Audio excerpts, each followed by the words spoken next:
Good afternoon, it's Michael here from Michael's Card Art, and it's Thursday the 5th of June, and it's in the afternoon. Do you know what? It's been nearly a month since I've been on YouTube, and I'm really, really missing it. As some of you may have known, I was doing an expo, and that expo took up a lot more of my time than I expected, and it's only now that I can sort of come back to the desk and, well, show you what I've learned over the last month, and also share with you some of the ideas and that I've got for some card craft. Anyway, I've got in front of me 3 cards that I've made in the last couple of days, and we're going to explore these 3 cards over the next 3 weeks, and I'll put up a card each week. I might even be able to do it much quicker than that. But if you have a look at these, you will notice that you may notice there's a couple of things that I've not tried before. One is the gorgeous, now I don't know what you call this, but I'm just going to say it's a sort of, it harks back to a French period with these lovely scrolls, and when you stamp, when you die cut these, you don't actually cut anything from the card. What you're actually doing is leaving an impression and a cut that doesn't fall free, if that makes sense. So we'll show you more of that once we get down to that part of the card craft. The second thing I want to let me just show you how it plays out in all 3 cards.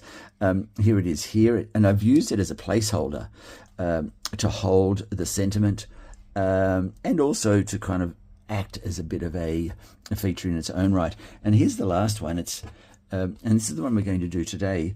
You can see where the die cut has made its impression on the actual cardstock, but it's still in place. I've put some gold embossing on it, and I've used it as a placeholder for the frame.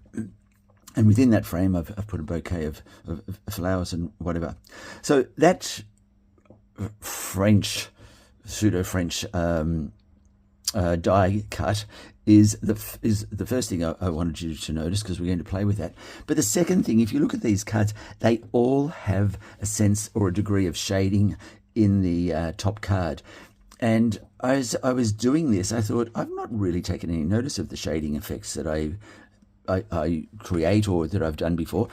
It's more been about the color of the butterflies, the color of the flowers. So I'm going to show you some shading techniques that I used in the creation of these cards. I'm going to say this series of cards, these 3, have really excited me because it's something different that I haven't done before or haven't really focused on before. And I love the effect of the shading, and it's just a totally different style. Now, these were done as a bit of a folly, really. I was sitting here feeling a little bit flat from all the work from the expo, and I'll tell you a bit about that later, from the expo. But I was just sitting here fiddling, and I thought, oh, I've lost my mojo. I don't have a single good fresh idea. And as I sat at my desk and just pondered how badly I've been done by and no more creative juices, this is what happened. And so I say to everybody, if you don't have an idea, don't worry. Just go to your craft desk, pick up the first thing that comes to hand, and just let it happen. And you'll be surprised what falls out of it. Yeah, don't think that your mojo's gone. It's just probably having a bit of a rest. And I spoke with one of my card crafting colleagues, Lois, over there in America, and I said to her one day, I said, oh gosh, Lois, I've run out of ideas. And she said, just get out and see the world. And basically she was right. It's a matter of just getting out and getting out from behind the desk and just looking at life, and the inspirations just come. You just need to see things with fresh eyes. And so just do it. And I also want you to know that if you don't have any of these sets, that I'll show you what they are, because these are from Stampin' Up's annual catalogue. Well, some of them are, and then some of them are from the online exclusives site as well. But if you don't have any of these, I'm going to try and look for some of those ideas where you can use different different elements or different die cuts, so that you don't feel as though you don't have anything to work with if you don't have these stamps and dies. That's not the case. You can always improvise, okay? But if you do want any of these stamps and dies, you can contact me. My new website is just about finished. I can't believe it's taken a month of Sundays to even find somebody to do my website, and I did find someone, and it went to custard. And anyway, if you think positively, things will happen in a good way. So that's what I'm trying to do there. But I will have my new website up and running very shortly, and from that you can order any products from the Stampin' Up range that you might that I might be using, and we'll walk through that in a very simple process, so that I don't confuse you with any of the in-house jargon and that Stampin' Up that may have. Anyway, so that's that. Always feel free to drop me an email, or yes, an email, and I'll have all of that information for you shortly. And what I'm going to try and do this month is I'm going to try and give you a face view of myself when I'm working. I'm still trying to work out how to do that. You know, you see some very clever card crafters, and they flip from their face to their hands, and anyway, I'm not brave enough to attempt that just yet. Okay, and what was the other thing I wanted to say to you before we get into this? Nothing. Okay, let's get started on this.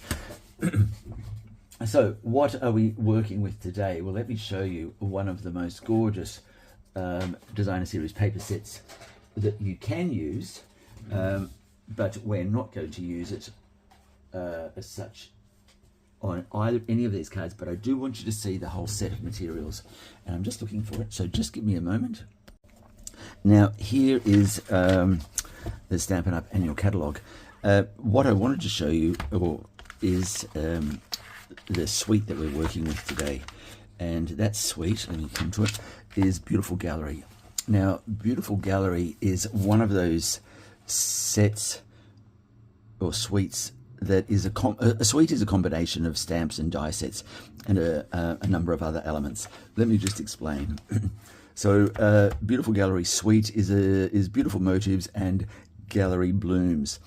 It has stamps and dies in both of those, and it also includes an embossing folder, which is a damask pattern. There are some embellishments, metal bronze coloured embellishments, and also some ribbon. And that is all finished off with a series of the most gorgeous designer series papers that I've seen for a very, very long time. And here is the full collection. There are, I think there's around 48 sheets to the pack. Designer series paper 6x6, it doesn't say the number, but I think it's 48 sheets. And here are the main patterns here, the actual images, and then the subsequent patterns on the reverse side of each sheet. And they're 6x6, by the way, not 12x12. That's the pattern on the reverse side of these. And here they are here. Let me just, for some reason, I've got them in a bag. I'm not sure why.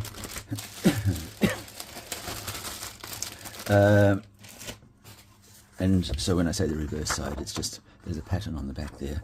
But look at these. I've used a couple of these. I've coloured that one, thinking I was going to do something, but I have made a couple of things with this set, with this suite, and these three cards are also from that suite that we're going to use. So if you've got any questions about that, certainly let me know. That was that. We have also, for this card, I'm also not only using all the stamps, and well, not all of them, but the stamps and dies from those two sets, the Beautiful Motives and the Gallery Blooms. I've also brought in a frame. Now that frame comes from the Sentimental Framing, from Stampin' Up, but these are the frames, and I've used this smaller one here as my frame in this one, and that locks into this here. But I want you to know that if you don't have that frame or the Sentimental Framing dies, don't worry. I'll show you what I've done with this, and I might even use this in the in this card. This is just a cutout from some nested frames. This is the shape, and all I've done is I've taken the larger of the dies, and I've taken the third smallest die. I've placed them together and stamped them out together to give me that frame.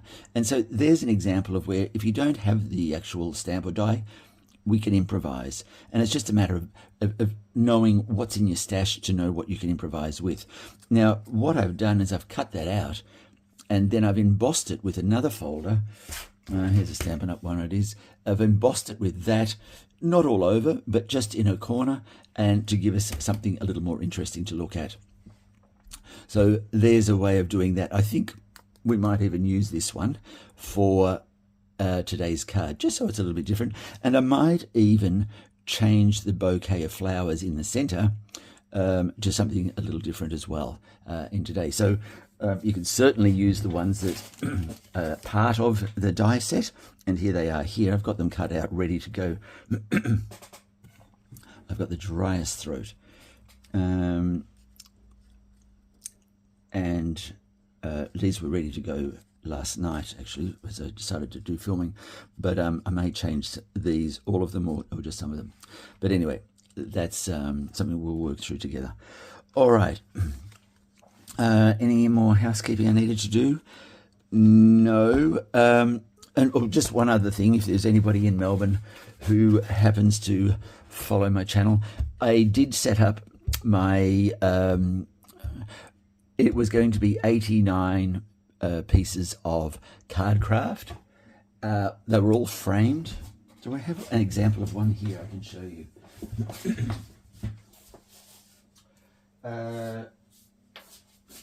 Just hold on one moment. So I said 89 pieces of card craft. They were cards, and I actually put them into frames so that they were protected, I suppose, but also so that they made like a nice gift. And so here's two that I didn't end up putting into the expo, because what happened on the night, can you believe it? Things are sent to try us and to make us stronger, I'm sure. On the opening night of my expo, everything was ready to go. Everything was hung. I did have another 10 to put up there, and I thought I'll do that at the last minute when I arrive and set up to greet guests.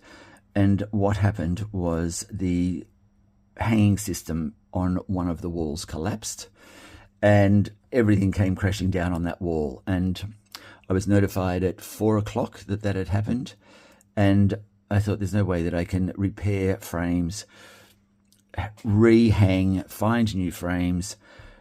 And unfortunately, the expo had to be postponed that night. So I ended up going with a soft launch, so no champagne, no snacks, and no guests. I just opened it, and so everything is now at the expo. It's at 42 Chapel Street on the corner of Inkerman and Chapel Street in East St Kilda, Melbourne, Victoria, Australia. So if anyone happens to be in the area and wants to drop in, by all means, feel free. You'll see, I think there's only around 67 pieces now in the expo. But look, just drop in. If you want to buy something, it goes to a very good proceeds will go. Part of the proceeds will go to a very good charity down in Loch Sport, with my friend Christine Brown, who's helping me organise that. And just go and have a look, and you'll just see, you might see something that inspires you to go back home and make a card for yourself, or you may decide you want to take up card craft and think, well, okay.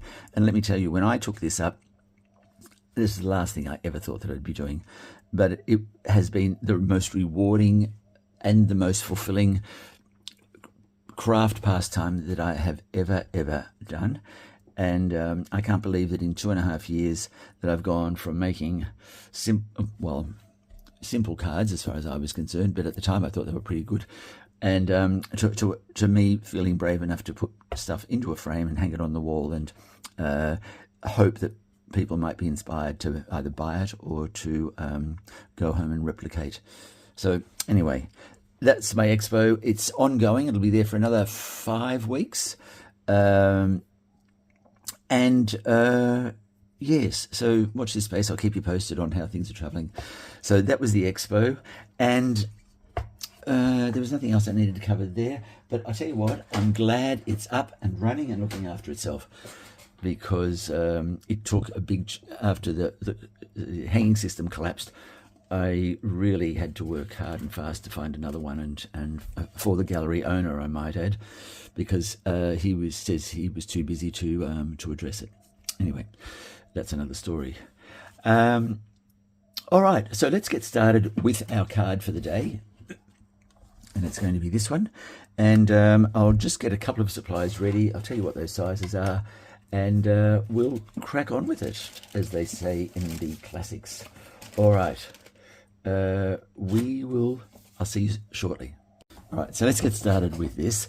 Now, I'm going to call this the top plate here. This is the top card, and that's around 10 centimeters by 15 centimeters, and that's where we stamp or die cut into it with our die cuts. The second, this one here that looks like designer series paper, all it is a sheet of paper 12 by 16.5 centimeters. And all I've done there is I've colored it or shaded it, and then I've stamped over it. So it's not designer series paper, but it does use the one of the stamps from the series that we were playing with today, the Beautiful Motives one. Now, and I should show you what these look like here.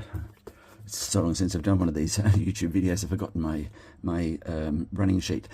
So we've got Galleries Blooms and the Beautiful Motives. They're the stamps, and the dies are included in those, or they're sitting in there with it. So that second piece here, what did I say? It was 12 by 16.5.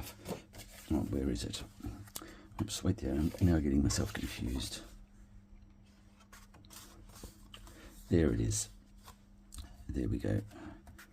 That's it now. And then the base card that opens up is around 25 centimeters by 17 centimeters in height. So now, I did mention to you, if you don't have this frame, you can improvise. And I said I might use that frame. And so I'll colour them both up, and then make a decision at the end. And we're possibly going to use these flowers, or we're going to use a different floral bouquet.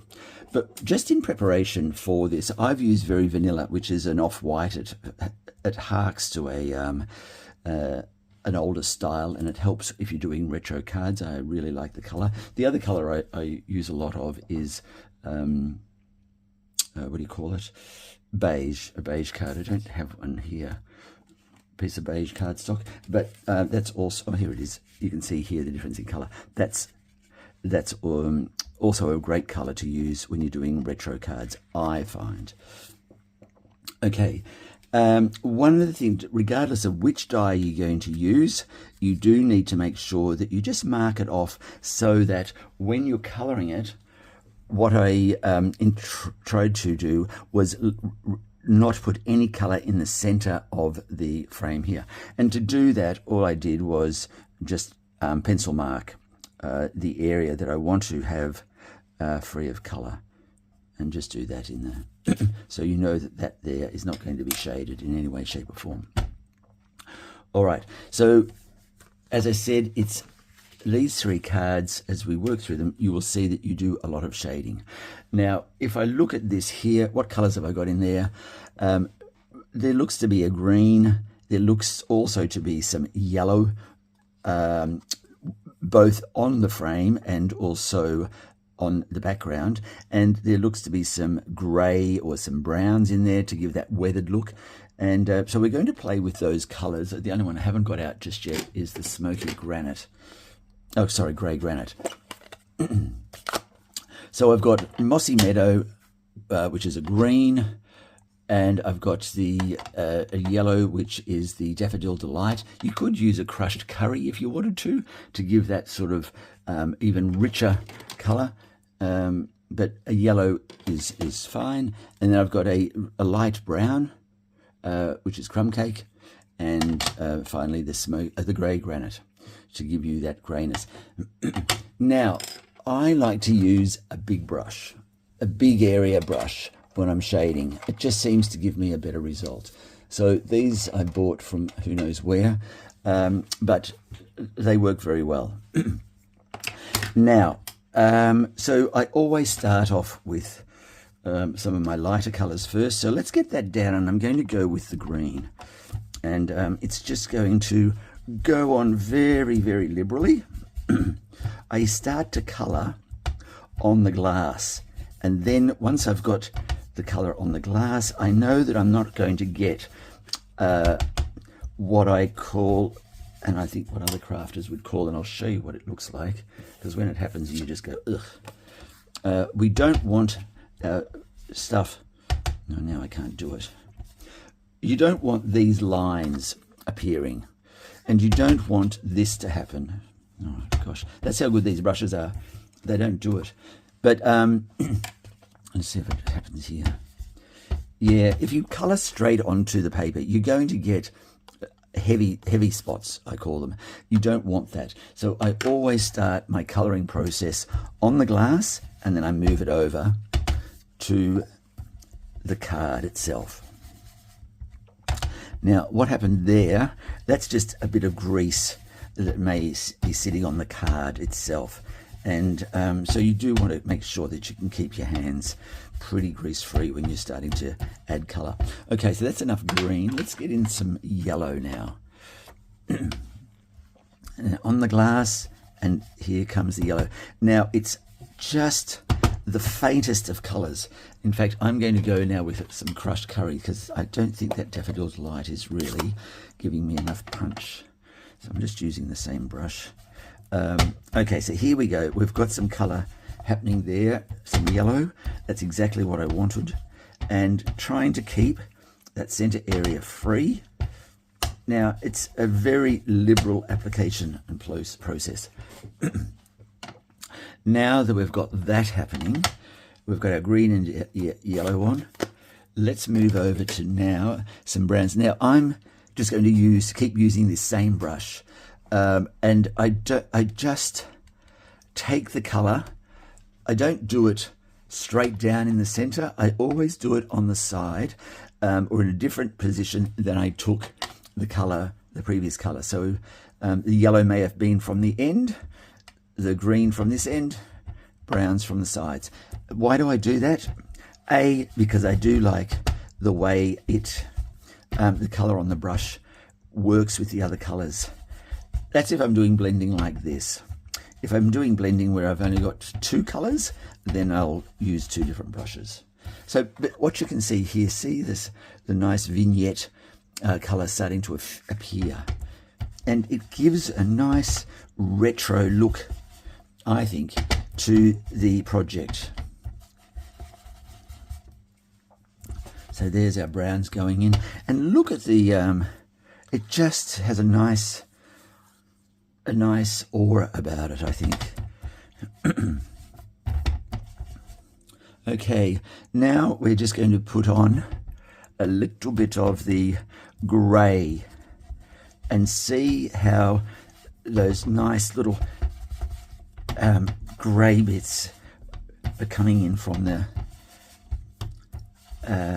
grey granite. And it's not even, and we don't want even. It's not smooth. There's certainly splotchy parts, but it all just goes to bring out the color and the atmosphere of the project you're wanting to create. Now, how we go with and see that there's the color area that we want to keep as white as possible. You see a little bit has started to creep in, but primarily it's still clear of color. Okay, now you can see that green and yellow is quite a prominent thing. I'm going to just go with, I'm going to put a bit of red in here just to lift the overall color of the thing. So I'm just lightly touching my brush in there with some red. It's Cajun red, actually. And you can see I've put it there. There is some red there. Now, bravely or stupidly, I'm hitting the brush. Yes, here we go. The red has just finally started to come off. And what I'm doing, I'm going around that area that I don't want colored, and I'm just adding that little faint hint of red. And that will just give you just a little bit of interest there in the background. Is that enough? I don't think so. Okay, and you know, sometimes I know when I've gone too far. But when it comes to shading, I never throw any of this shaded cardstock out. I keep it for something else. I don't know what else it will be, but now look at that. It has a nice, and in fact, I like that application of color better than I like this one. And you'll notice that you can never get too, I'll never be able to repeat that again. I might get close to it, but it will always be unique. And the same with this one here. So I love the fact that I've got a bit of spark in the shading of that. Okay, and there you go. You can wipe that off very easily. But I've managed to keep all the colors quite distinct and use one brush. I don't know what the purists would say about that, but there we go. Now let's do the same thing with the frame now. Now in this one here, green, I've made green more prominent than what was in here. So let's take that same approach and let's get in, I'm going to put in some yellow to start with. All right, so color it up there. And because there is some red still on the brush, it's coming in to our pattern. No problems there from me. Now I'm going to add a little bit of green. I'm just, you can't see what I'm doing, just touching it to around the edges of the brush, bring the green back onto the tray and just seeing what it looks like. Not enough, I'd say, what it looks like on, there we go. Now we've got enough green in there because I want the frame to be predominantly green and yellow as opposed to any other colors in there. Okay. All right, that's good. And just being foolishly brave, I'm going to just give it a little bit of brown. There we go. And a little touch of red. You can see that, oh, well, I can see it. There we go. Probably a little bit more than I wanted, so I now have to disperse some of that. A bit more brown over that. And there you go. We tone it down just a little bit. And, you know, my colouring using daubers takes a similar approach to my shading. And look at that. I think that's fantastic. And what I've done in using this, I wasn't actually going to use this one, but I like the way it's coming up. So we've embossed here, and for added texture, I've taken a piece of cardstock, white cardstock. It's not from Stampin' Up, but it is, you might be able to see a weave in it. That's just the pattern of the paper. But look at that gorgeous bit of texture there. It looks like linen cardstock, which I've got a nice little supply of. And we'll experiment with various cardstocks on another project. But I think, where's my piece? Am I going absolutely? Oh no, here it is. Okay, how does that look? It looks good, but it looks too much the same. I'm going to just put in a bit more red.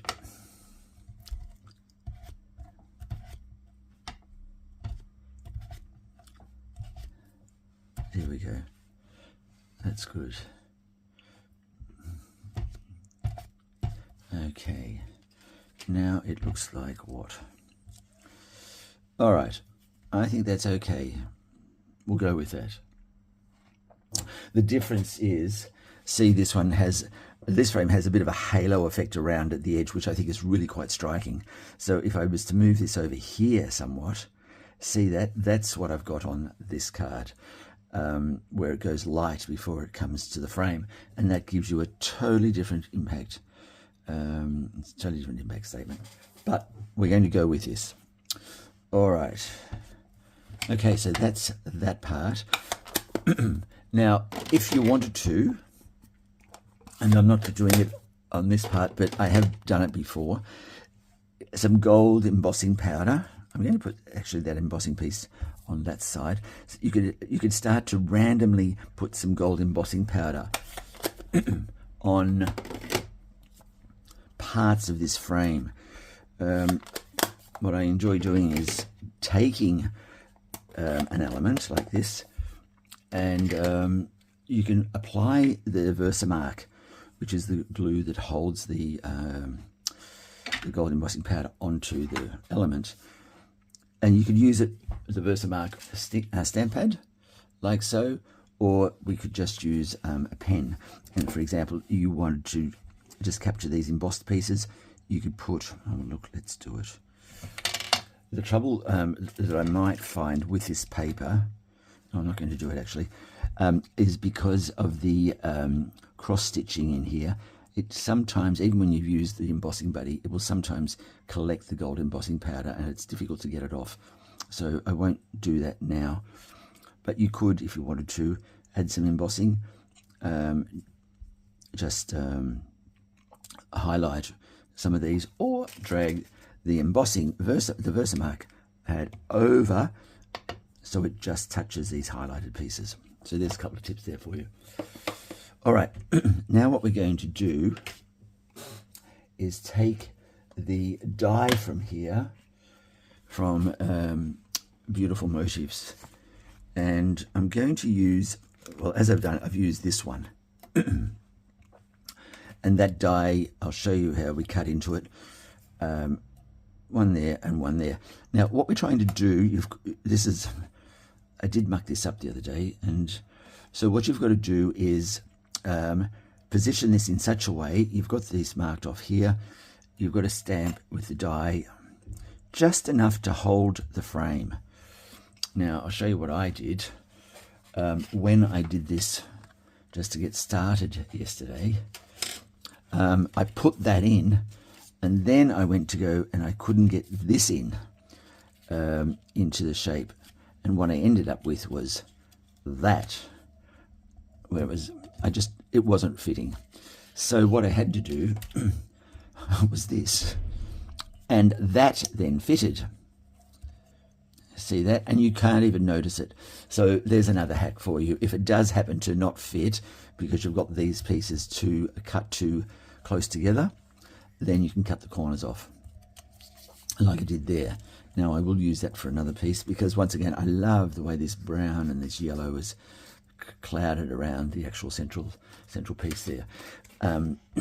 But let's stay with this one, and I'm going to just mark where I want the dies to be. There, actually, let me go and do that, cut that one straight away and get that started. Okay, so I've cut the first piece, and you can see how it doesn't come out of the card, it just pierces the card. And when I first saw these, I didn't know how to use them, and one of my crafting colleagues, Tammy, she did a card, and all was revealed for me, and then I thought, wow, this looks good. Okay, so there's that, and then well, let's just get this one in and see if we can get that into a position that will support the frame, so that we don't have to chop any bits off. So it's a matter of just bringing that around there, and like so. There we go. That, I think, will do our job well. Okay, let me just go and get that cut straight back. Okay, now that is cut both ends. I've just got my piercing mat. I'm going to show you something with that. So you'll notice this first one that we've cut, it's lost a lot of its definition because it's gone back through the press to cut this one, and you can see how that is looking quite sharp. So what I do is just reposition that over the top, give it a good press on the piercing mat, and you will start to see a bit more of that original definition coming back, like so. All right, and then as you turn it over, giving it a little more attention, and I'm just looking for something that's no longer where I thought it was. Here it is. A stylus, a metal stylus, great for shaping flowers, great for pushing things out like this. So what I've done is just get your stylus and gently, I stress, start to push some of these out so that you can start to see that gorgeous shape there. Now, if you wanted to, you could push them this side. Now, gently push them this side so that you've got them standing up in this manner. So the choice is yours. Just play around with your equipment and you'll start to see what it is, what it can achieve and what you like. Either way, depending on whether you want a concave look or a convex look with your pieces. Okay, so there's something there just to consider when you're playing with such dies as these. And I think this is a bit of a trend, or a, I don't know, trend, fad, call it what you want to, that's coming along with the stamp and die market at the moment. I'm seeing a lot more of these, and I'm just going to show you something. If you don't have these dies or any dies like this, let me show you something else you might want to do to improvise. Well, before I do that, let me just see if this fits.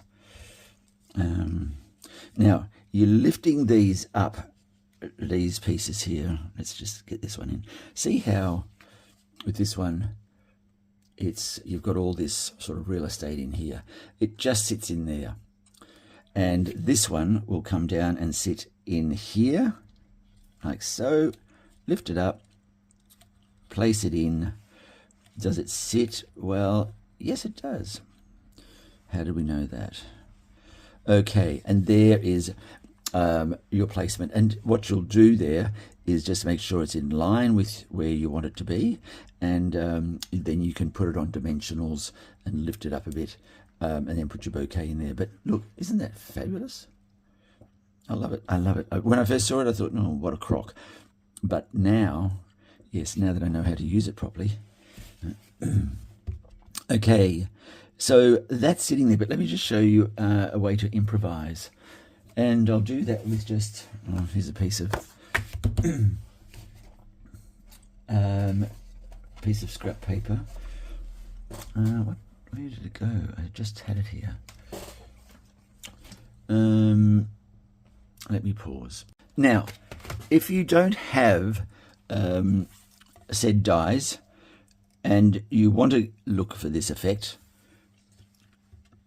here's a bit of a hack you can use. Let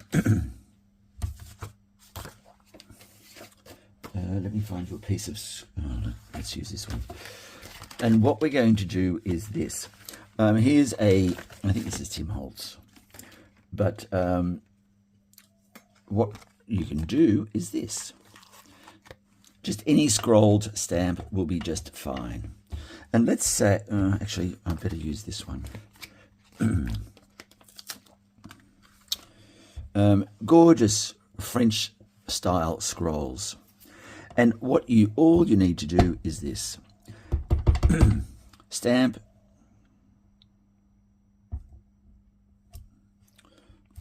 and stamp. Beautiful, aren't they? Then we've got our frame. Now, I didn't measure them, so please forgive me. But what you do is this. make a cut. And where is my Stanley knife? Oh dear. I'm just going to do this in a very rough manner, but make a cut in the card around here. And I was going to use my Stanley knife and cut around here, but somebody has borrowed that because it's not where it was. And what we're doing is just cutting around it.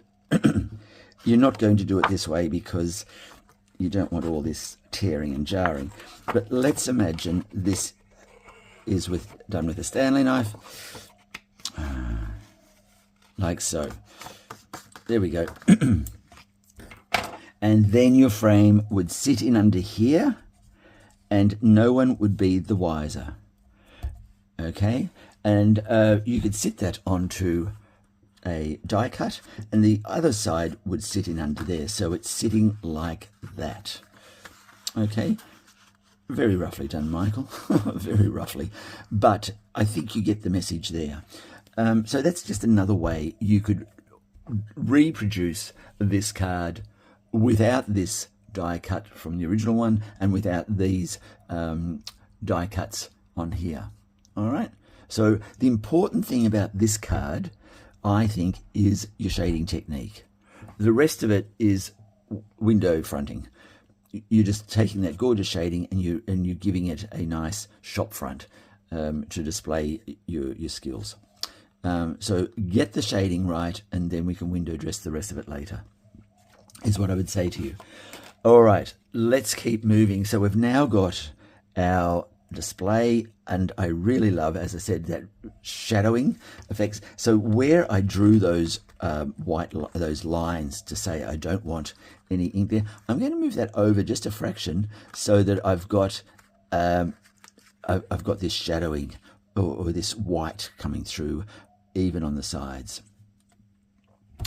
Okay, now if we go back and look at our template, we've got that done. We've got that done. What we want to do is bring in this. We want to create this here, which is that second cut layer. And I bet you that was the piece that I practiced on. Let me have a look. No, this is the one here. Okay, so for this, I'm going to use some shading, and it'll be comparable to this one here. I'll use Crumb Cake to start with. Now, remember the brush. Now, what have I got here? Oh, that's what I wanted to quickly mention before we start looking at this one here. The sheet that we're going to do now is this one, and that is simply shaded and stamped with this stamp. And it's this one here to give us that sort of damask background feel. What I wanted to just say before we do that, if you don't have all of the die cuts and the various things, this card is not about the die cuts. This card is really about your shading, how to get a great shading effect, an even shading effect, how to create more impact by using by your placement of your object. And so what I want to do there is see that shadow that's seeping out, or that light that's seeping out from under the frame. I want to use that. So we're going to move our frame. Remember, I marked the lines in here. I'm just going to move it over a fraction so you see more of that. I don't know what that is, but we're very good at hiding things in the craft world, and that will be one of them. But see how the light coming under there just adds a totally different feel to this card. So don't worry about the elements so much. Worry about how your shading looks and how you're using it to showcase your skill. Now, that was the second piece we wanted to do. So let's get some shading onto this. Remember the brush that I used to originally create this? This is the same brush. You can't tell the green, the yellow, and the red from one another. That doesn't matter. I'm using this brush now. And remember, so you've got bits of red in there coming through nicely. I love it when you're creating colors that you don't really have in your stash, but they're coming through because of work you've done historically on the card. And because everything is coming from this one brush, it's the colors just work. They just work. And I think if you haven't done this before, I think you'll be surprised with just the results of what you can achieve. Now, is that going to look good? Yes. So we can go with a darker look if you want to, but this kind of like, it's doing what this light here is doing under here.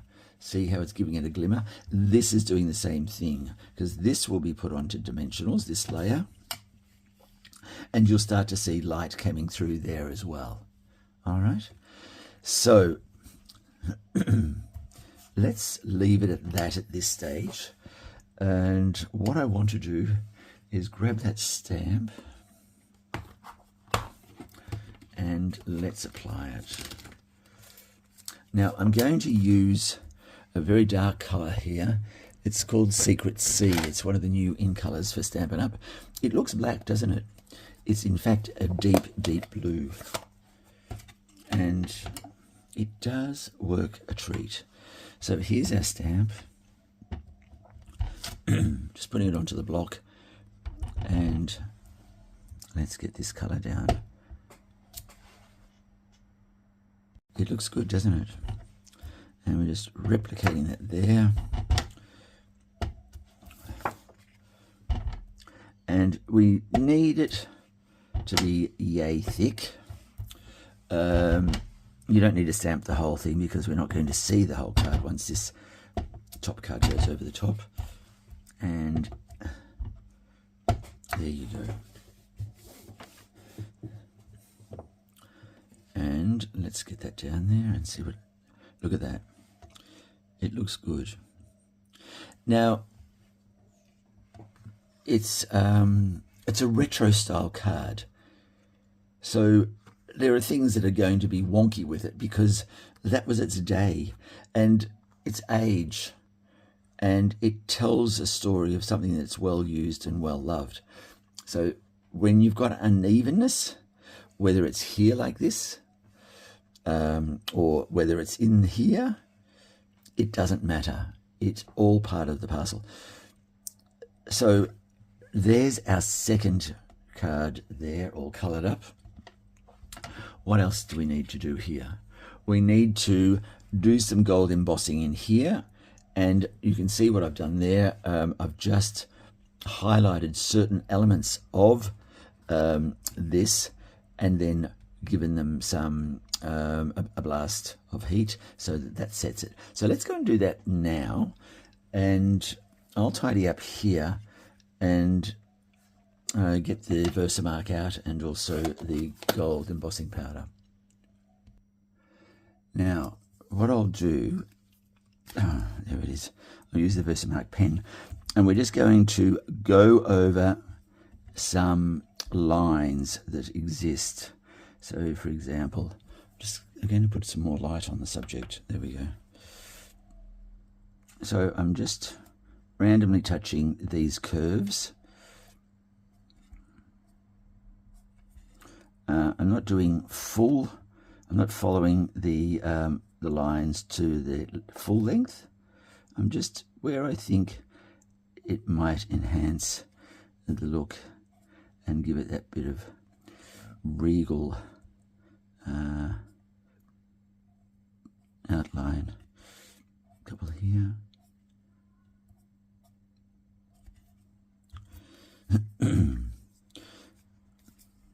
Do you know what I should have done first? I should have dusted that with my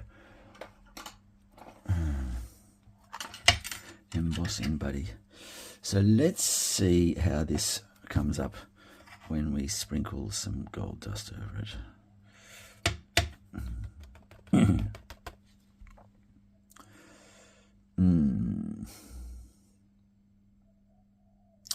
All right, let's just see what that looks like. I'll just heat set that, and I'll be straight back to you. Now, it doesn't look too bad. I'll just add a couple more embellishes to it. And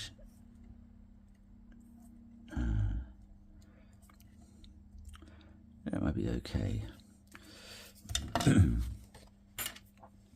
Just a little more, and then I'll do the same with the other side.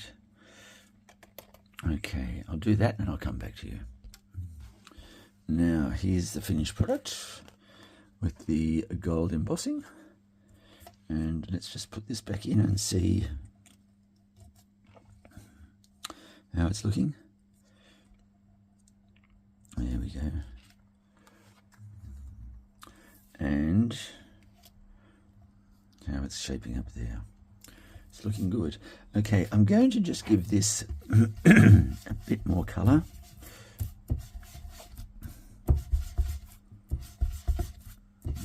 There we go. There we are. There. Just finishes it off. All right. Now, looking at our template, what else have we got to do here? It's just about done. It really is. And look, it may seem like it's taken forever because I've been rabbiting on, but it hasn't taken very long at all. And now, so this is what I was thinking about last night. I want to use, I like very much so, I like these. However, I don't like the fact that they might look like a stamp. Just for this one. So what I'm going to do here is now I'm going to throw something at you. Just literally. So rather than putting a bouquet of flowers in there, I'm thinking, I found this urn from a previous project and I really do like the look of it.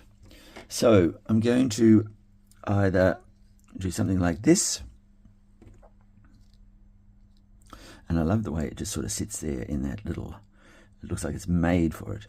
So either something like that, or we'll go with something like this, and I think it's going to be this. So I'm just going to chop these off.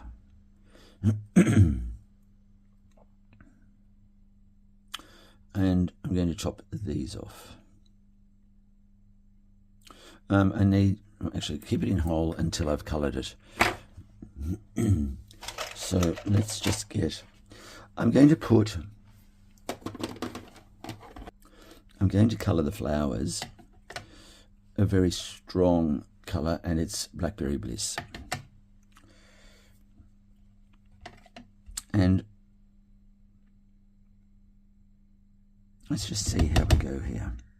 We don't have to use this, but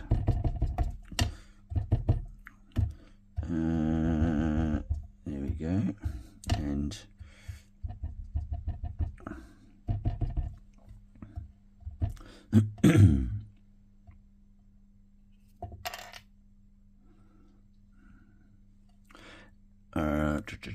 now I want another dauber, and I want to put in some pecan pie, I think. No, I don't. I'll just do some crumb cake.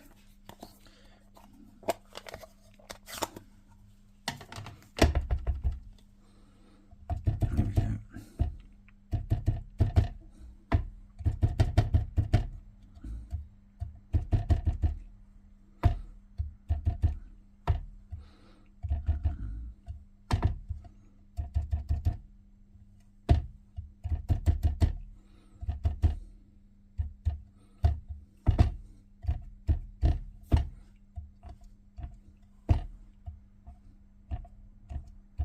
So we'll just, while I was doing that, I was a million miles away doing, I'm flying to England in a couple of weeks to see some dear friends. And I just realised I haven't been on a plane for, well, 2016. That's only 10 years. And I used to live on a plane for my work, either overseas or interstate in Australia. And you know what I've done? I've got myself worked up about this. So I spent COVID and beyond looking at, what do you call it? Air crash investigators. So Now, and I must have watched every single episode, I was just fascinated by the fact that planes are falling out of the sky, but why do they fall out of the sky? And in a lot of cases, it's just human error. And so when I was asked to go overseas, I thought, oh my gosh, I don't think I can do it. And so I've asked a friend to travel with me. And me being a snob, well, not really, but I like the creature comforts of life. And so I said to him, I said, would you like to come on a trip with me to England? And it turns out he has to go to England for his work anyway. Great. If it's work, then it's likely you'll be flying business class, isn't it? He said yes, and I said great. Okay, then I don't have to pay you the money for the ticket. And I think that's what we're going to do with our earn. I don't think we need all of that other stuff. I'm just going to keep it as simple as that. And I think that's fine. I think that's absolutely fine. Yes, I like that. I'm just trying to look at it through the camera.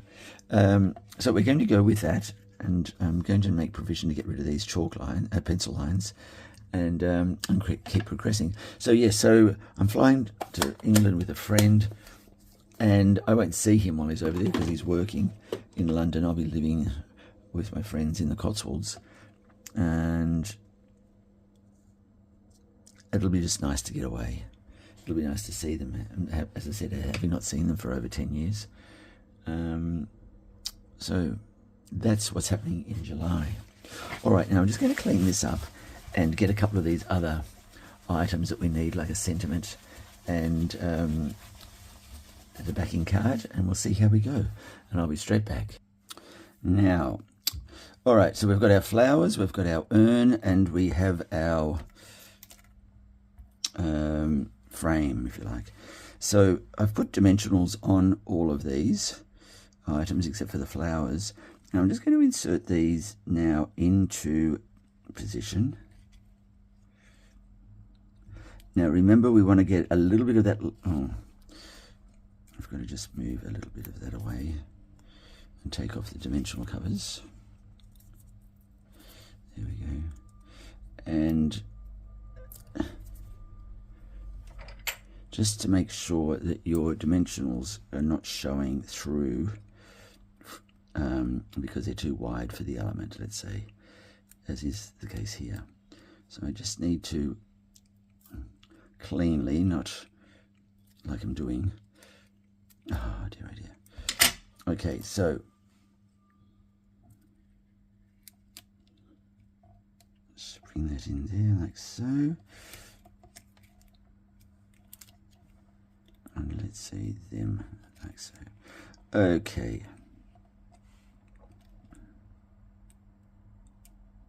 Now we want to have that light. We want that light to come through, especially on that side there. Okay. That's in position. Now we can get this under here. There we go. And there and there.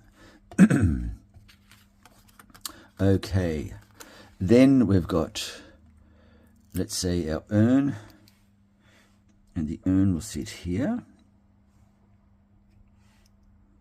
like so. Now what I've done with the urn, I've put 4 times 2 to give it height, so it sits up from the frame. Why am I doing it like this? Let's just get rid of that. And so let's put that in there. It's sitting up high,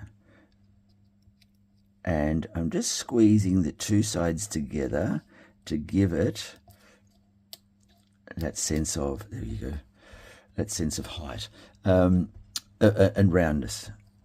Now here we go, let's get these in. 1, 2 and 3. Okay, so they sit in there like so. which is great. All right, a bit of glue. And I'm just going to shape these a fraction. And the way I do that, piercing mat. Now, flowers can either be concaved, convexed. So what I'm going to do is give them a convex sort of a look. So therefore I'm going to go and do the shaping from this side. And there you get that nice rounded look. So a bit of glue on a piece of scrap, there we go, and I'll just drag the flower through that, and a little bit on one side, on each side, sorry, and because, there we go, it's not going to give me the flexibility I want. Okay, so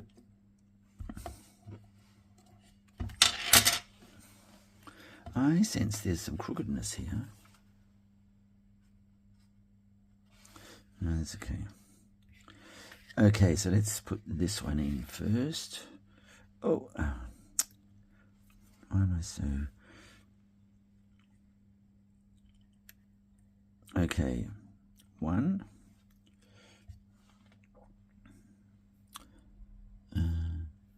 Flower. That one's going in the center because there's no actual not too much leaf there, and there we go, and that will go like so.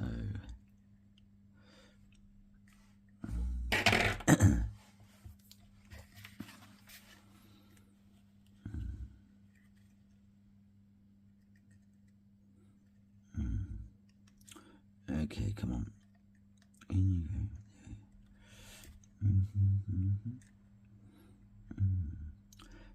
And there.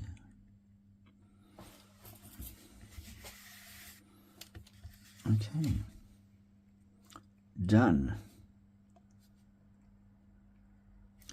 All right. Now, so I'm just going to burnish the edges. So let that dry for a sec. And what we're going to do is this. Now, just gives it a sharpness. I've noticed when I've done it. And I'm just putting the card on its sharp edge into, in this case, it's early espresso, but you can use any color you want. And you can see there's just that sharp bit of color just there. I may be kidding myself, but I just think it finishes off just nicely.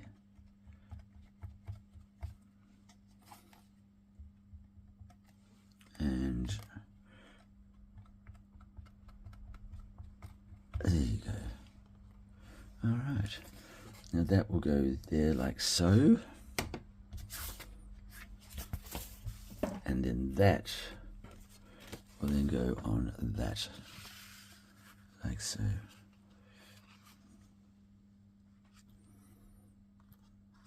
All right. Let's get some glue onto this.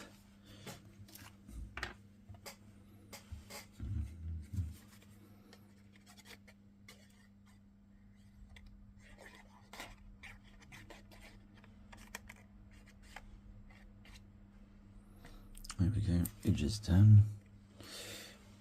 A little bit of glue here somewhere, and down it goes.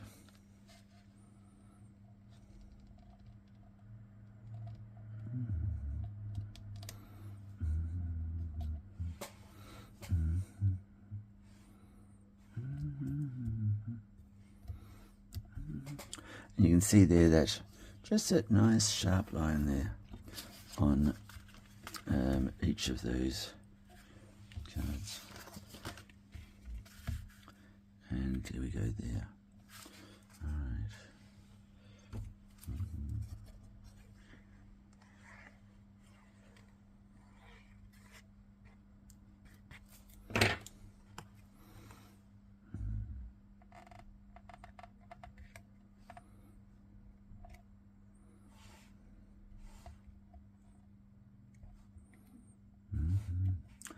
Okay, and I've got to scrub some embellishments and a sentiment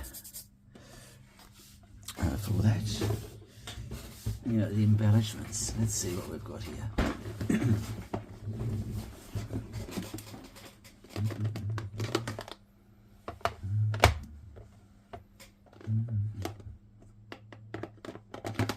I think what we need is in that container there.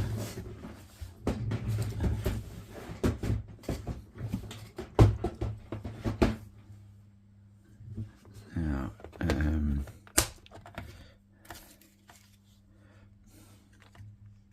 we could go with these, the likes of these, just some coloured embellishments there. Or you could go with, in fact, no, I'm not even going to tell you. I'm going to go with these. So if I put the sentiment there, yeah, that will do. I think there's enough gold on this, that's why I've erred on the side of caution there. And just a little one here.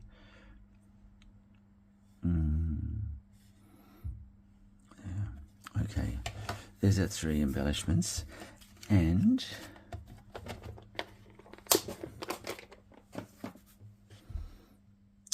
I just need a sentiment, and which sentiment am I going to be using?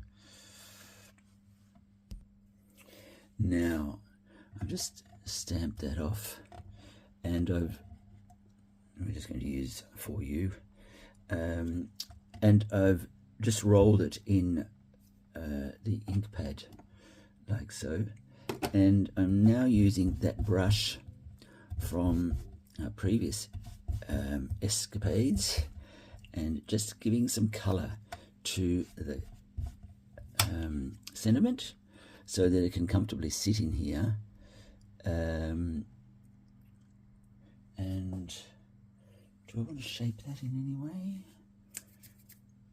Let's have a look. See what it looks like.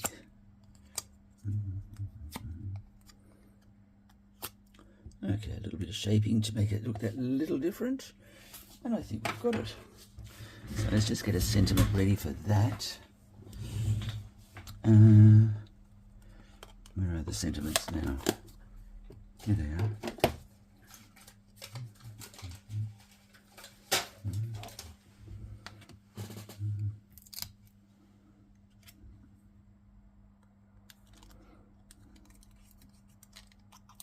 And what I'll do, just so that it has, I'll put 2 on that side.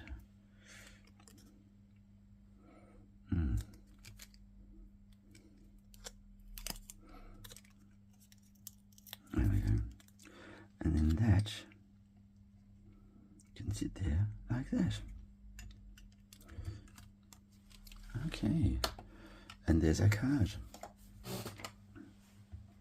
Now, let's have a look at it alongside its mate. And, you know, when people say to me, like somebody did the other day when they went to see my collection of cards, they said, could I get another one exactly the same as that? And I said, well, exactly the same doesn't really exist in card world, because it's difficult to get exactly the same. So, and we haven't tried to do exactly the same here. We've used the same concepts, the same design ideas, but we've just put a focus on different elements. Now, I just want to draw attention to the fact that, yes, they are the same but sort of different. Sort of the same but different. And a couple of things to remember when you're doing this. Try and get shadow coming under the frame. It just adds that nice sense of excitement to it, and you can see it's very nicely there. It's you can either make these concave, convex. I've done a bit of both. In this one here, it's less so. You will also keep where your center of your frame is, keep that free. It just adds the eye, draws the eye into the center there. And if you don't have something, a set of dies or a stamp, as in this case, improvise. Remember, nested dies, and then emboss them, as we've done there. Or, if you wanted to, it could be using a stamp that's similar. I'm just going to pull this one out for an example, but instead of using the actual dies, you might have a stamp, and that stamp you could then, with a Stanley knife, cut around it, cut into it, and that could also be your support that holds the frame, as an example. So just because we rattle out all these things, don't feel like you have to buy them to be able to make them or practice. You don't, if you don't want to. And I think that's probably it. Shading to get some color onto the mount card, and then we've just stamped that at random. And as I said, this card is not about what it looks like at the end. It's about practicing your shading, getting the shading right so that you've got a blend of colors happening, light and dark tones on it. I think overall that's a very nice card, and I'd be very happy to receive that, and I'd certainly be proud to send it. So I hope you enjoy that. I hope you certainly have learned something, but most of all, I hope to see you next time on Michael's Card Art. Please take care. Bye for now.